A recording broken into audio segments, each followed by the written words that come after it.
Welcome everybody. Today it's about making progress. Let's get the truck off the jack stands. Let's get all the stuff that takes to get it off jack stands, because right now every gear I have on this truck is neutral because there's no drive shaft in the thing. So let's get that figured out. Let's get a block off plate and the hole in the firewall. Let's get spark plugs on it. Let's get some fluids in it, get it on the ground, and let's get it ready to start. Let's go.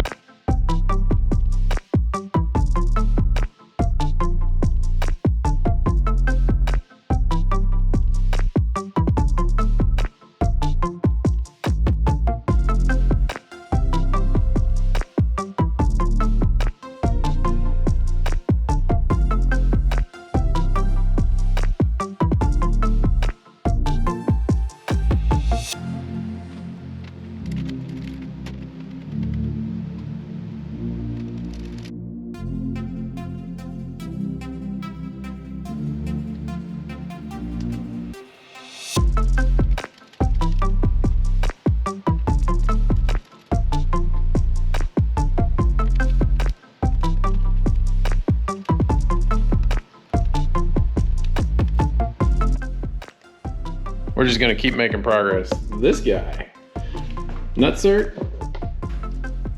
we have a block off plate in. It's one more thing. All right, I'm gonna keep going.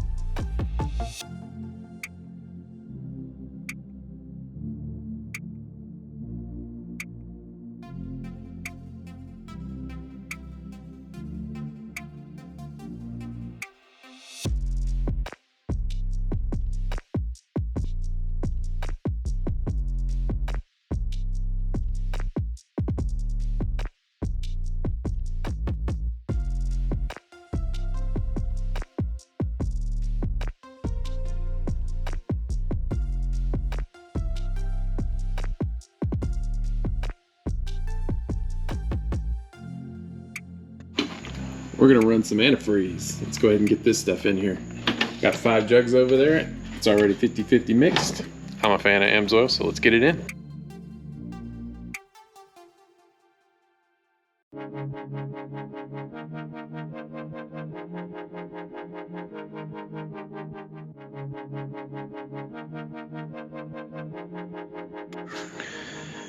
All right, it's gonna work the air bubbles out. And now if I give her a squeeze, and then when we crank it over, we'll obviously top it off, but I'm gonna let it pull the bubbles out as it sucks it in and off the. One more thing. There's now 4 gallons of coolant in it. It's right at the level. Pretty excited. All right, before we put any ATF in it, we got some stuff we need to work on the drive shaft. So let's get down under there and get going. Let me take you down below so I can show you around. There's some things I've got to bring up. First off, welcome down to the truck. We need to put, if you can see, let me put some light in here. The drive shaft's got to go down this tube. And I've got to make a bracket to sit in this channel to let the carrier bearing hang right here. The stock one will not work, and some of the aftermarket stuff I'll show you up on the bench. We have to connect the drive shaft to the transmission to the rear end. It's a 2-piece drive shaft. Usually there's a slip yoke that rides right here and spins around, but that carrier bearing, it will not fit in this.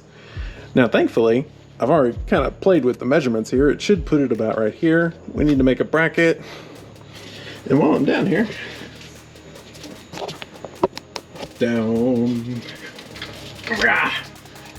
Let's get the cap out of the way. Why am I making a bracket and not just grabbing, you know, the thinnest metals to hang a carrier bearing? Well, one, this carrier bearing is too small for the diameter of that spline. And this is made for a 1-ton truck. Lots of meat. This is really beefy drive shaft. So why would I go to something dinkier when I'm about to put 700 foot-pounds of torque to it? I don't think so. Anywho, this is our carrier bearing. This is the bracket that we gotta assemble. That's gotta get cleaned up. The HPI frame brace came with this. So this would bolt right here to that frame brace in that tunnel. And you would have like your carrier bearing sit here. Let's see if I can juggle all these pieces. And then like this would be the setup. This is too dinky for what I'm gonna do, so it's off the table. So I need to make a bracket that goes to the HPI frame brace and has this bolt pattern, nice template, to go to that. We're gonna clean that up and paint that before we put that back on there. That is the original carrier bearing housing to the truck from '69. It's very much solid. It's just some scale on it. But the bearing in there is fresh because when we shortened the drive shaft, when we lowered the truck, we had that redone. All right, so pencil paper, calculations, engage. No crazy drawing montage this time. It's a pretty simple shape. I need some metal. So I'm gonna go see my buddies over at Metal Supermarket. I'll go online, order them up, tell them what kind of metal I want. We're gonna need at least a 1/4 inch piece of steel, and it's gonna need to be 9 by 10. So I'll go put those dimensions in online, go through their website, and then when it comes in and I get that metal, we can make this. We're gonna run a set of MSD Spark Plugs.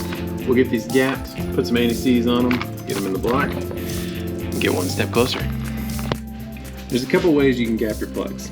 You can use a set of feeler gauges where you stack up the tolerances and you can set your gap that way and then just use a pair of pliers to bend the electrode. Or my preferred is the medallion style coin. Take it, find where you want it, and if you need a little bit more, just give it a slight tweak of your hand, and voila, 35. All right, we'll do the rest of these. Tip for you guys, if you're putting a spark plug into aluminum heads. These are steel, those are aluminum.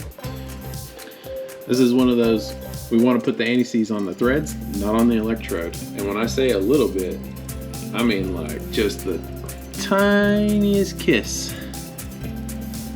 And just go around, lightly touch it.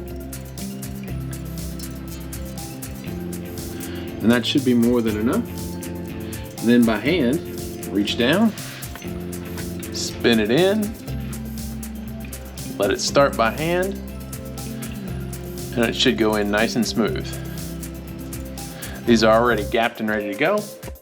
Something I want to show you with headers, because there's not a way to get a socket in here, because there's just not enough room with the primary in the way. So what you have to do sometimes, and this is why having the right spark plug socket is grateful, you take a wrench, get her in there, give her a crank, and then when it's tight, back off of it, and you're good to go. If you also need to look up torque specs or anything like that for your motor when you're changing spark plugs and to figure out what the gap is, check your owner's manual, go online. There's lots of resources to do that. NKG's website has a great table for like aluminum heads, cast heads, and it'll tell you the different torque specs and for the different types of seals that the spark plugs have, and a lot of good information. But yeah, that job off the list. I need a Sharpie.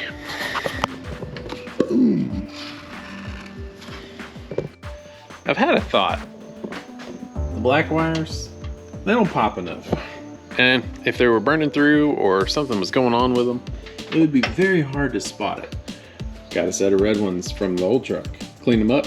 Let's put these on. I think these will look a lot better. So I'm gonna get to doing that.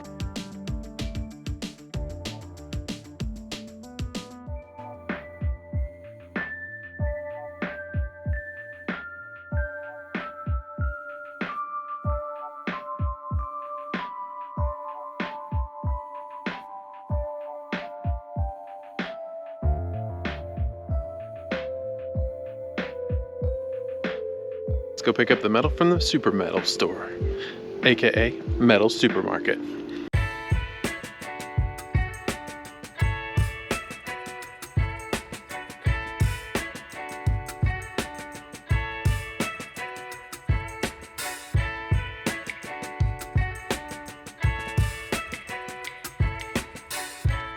Ta-da! Alright, I'm gonna grab some Sharpies. We're gonna put our layout, our pattern onto this, and then we're gonna start trimming it, cutting it, drilling holes in it.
Got our holes drilled in it. Now it's grinding time.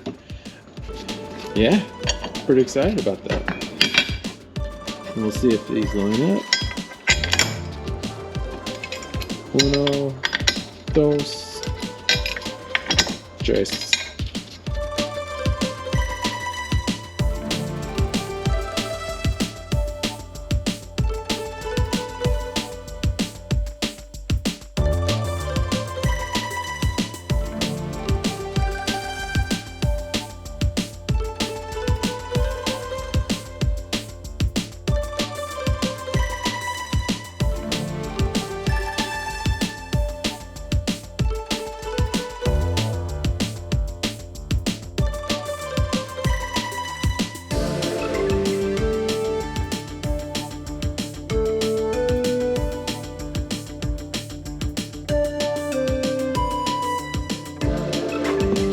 And away we go.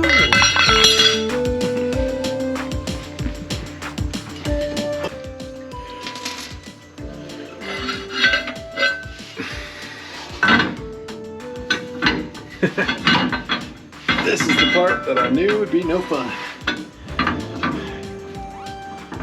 Alright, should have brought a Sharpie down here.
Time for some paint and a little bit of sanding, because that is ready to go. And then we can get the drive shaft in as soon as that's dry. After a little paint, ta-da! All right, let's get this in. Then we can put the drive shaft in. And then we can finally have park. Then it won't roll away if I set it on the ground. That'll be nice.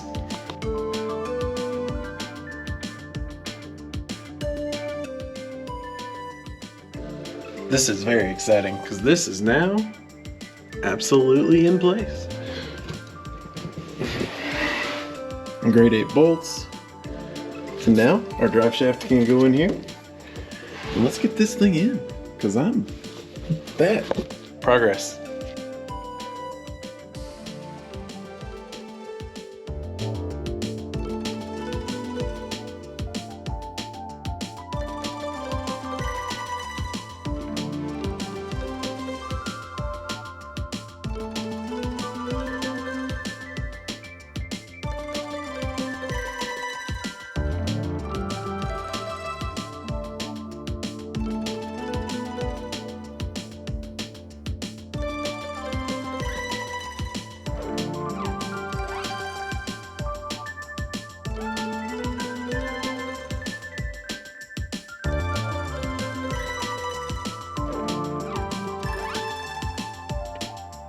And if I've done my job right, I should be able to go up there and not be able to turn this when I put it in park. So, come on, don't be broke.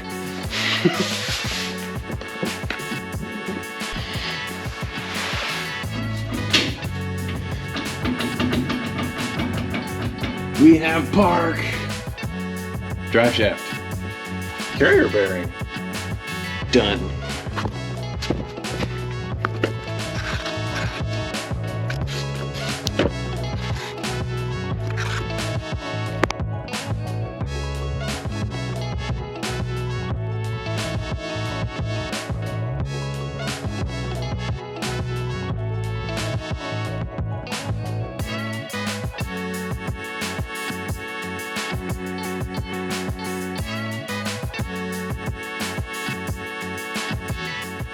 I chickened out at 5. I don't want to overfill the transmission, but now there's enough in it, so when I go to start it, it should be fine.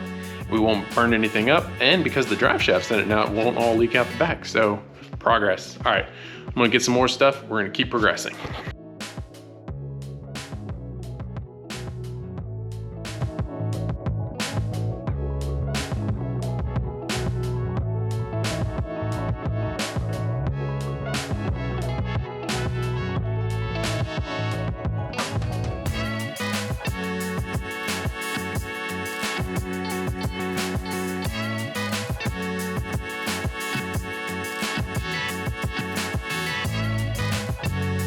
Check it out.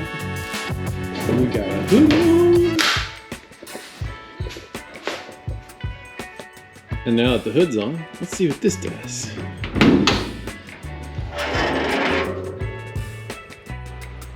Special thank you to my brother Dustin. He came over and gave me a hand putting the hood on. But that's off the list. Came out here this afternoon and we got a leak. I'm not gonna lie, I don't think the power steering saga wants to end, because watch that flange below that. If I squeeze the wire, it leaks right around that seal. That flange seal is not holding. It's a new day. Working on the power steering after that leak we discovered. Working on trying to get that back together, slap it back in the truck, and since you went and grabbed a battery from O'Reilly's because our other one was dead, we're gonna bring her up to full charge before we try to crank this thing over. Got some bad news. The truck will not be at the C10 Nationals for September. I will be, truck won't be. We don't have time to get it to the exhaust shop and have it ready in time and do any tuning on it. And I'm not gonna rush through this. We're still gonna drive the crap out of the truck this fall, but I'm sad that it won't be there and I won't be able to drive it to the show because I was really looking forward to that. This officially has become a two-parter episode. Why? We're gonna solve the power steering leak. We'll figure that out in the next one. And just for fun, chasing a little bit of a coolant leak. Borrowed a pressure tester from my buddy Wayne. Thanks, Wayne. And the back of the water pump is leaking back there. Right on that seal. All the hoses are tight. It's slowly bleeding down when I push shit up to 15 PSI. Not good. So it looks like we're going to change out a water pump. I think it's also leaking on the front shaft. We're also going to check that here in a second. I'm going to do what I can to show you this, but underneath it here, around this shaft, you can see where it's leaked down there. When I pulled this off, it's also leaking out of that main shaft. This water pump is garbage. Garbage. All right, we'll pull all this apart tomorrow and get another one of these ordered, and then we get to rebuild the front end again. I feel like I've rebuilt the front of this motor like 5 times now. I'm not gonna take this as a total loss because we got a block off plate, we got a brand new battery, spark plug wires, only got a couple wires to take care of there. We know what we gotta do to fix the power steering and the water pump. We just gotta get the parts here to do it. We got a carrier bearing in where it's supposed to be. Our pinion angles are right. We have park. Truck won't roll away, so we can set it on the ground. So if we can keep the fluids in it, we can fire this up. And that's what we're gonna do next time, is be firing this thing up. I really look forward to that. I hope you guys are here for it. And if you've enjoyed this and you like what I'm doing, let me know. Tell me in the comments. Tell me what I'm not doing right. I'd like to know that too. And I appreciate you taking the time to hang out with me in the shop, and I hope you have a good one. We've made progress, we've had a setback, but you know what, that's life. You have a setback, you take it, you make a new plan, you try something else out, you keep moving forward, and that's what we're gonna do. Until next time, Gorm with Gormworks, out.